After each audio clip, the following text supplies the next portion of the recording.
குருவின் தினம் ஒரு சுவடுகளில் அந்தணன்ற பெயரை இன்றைய நாளில் ஒரு விளக்கத்தோடு எடுத்துக்க ஆசைப்படுறோங்க. முழு விகடங்களை செய்யும் பொழுதெல்லாம் அந்தணர்கள் பெற்றவர்கள் எப்பேற்பட்டவர்கள்னு நினச்சா அவர்களுடைய வாழ்க்கை சரிதத்தை பிற்காலத்தில் வர மக்களுக்கும் அதை சார்ந்த வருகின்ற ஒவ்வொரு மாநிலர்களுக்கும் வாழ்க்கை முறைனா என்ன, பக்தினா என்ன, ஞானம்னா என்ன, குருவின் சுவடுகளில் எப்படியெல்லாம் தன்னை வெளிப்படுத்த வேண்டும், இறை அருள்னா என்னங்கிறத உலகியல் கருத்துக்களோடு சேர்த்து உரிய யாவரெல்லாம் உணர வேண்டுமோ அதையும் அவர்களுக்குள் உணர்த்தியவர்களை தான் அந்தணர்கள் என்ற வார்த்தையை குறிப்பிட்டாங்களாங்க. இன்றைய காலகட்டத்தில் அந்தணர்னா யாருங்கிறது உங்களுக்கே தெரியுங்க.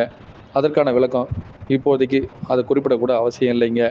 ஆனால் உண்மையான அந்தணன் என்பதற்கான பொருள், நீ உனக்குள் எதை தேடுகின்றாயோ அது உன்னுள்ளிருந்து ஆதியும் அந்தமுமாய் எப்படி மறைக்கப்பட்டதோ அதை வெளிப்படுத்த ஒருவர் உன்னை உணர்த்திவிட்டால் அவரை பற்றி ஒரு போகம் அல்ல இறை போகம் என்ற வார்த்தையோடு சேர்த்து ஒவ்வொரு நாளும் ஒவ்வொரு நொடி பொழுதும் உன்னுள் இருந்தே உரைத்து கொண்டிரு, இவ்வுலகம் முழுதும் அதையே தெரிவித்து கொண்டிரு, அவருக்கு பெயரே அந்தணன் என்ற பெயரை சூட்டிக் கொள்வார்கள் என்றும் உரைக்க கடவுது. இந்த காலகட்டத்தில் அந்தணர் என்பவர்கள் எதனை நோக்கி பயணிக்கின்றார்கள்ங்கிறதுக்கு நீங்களே வித்திட்ட செயலை ஒரு கொடுத்துக்கலாங்க. உறைவன் உன்னுள்ளே உறைந்து கொண்டிருக்கின்றான்.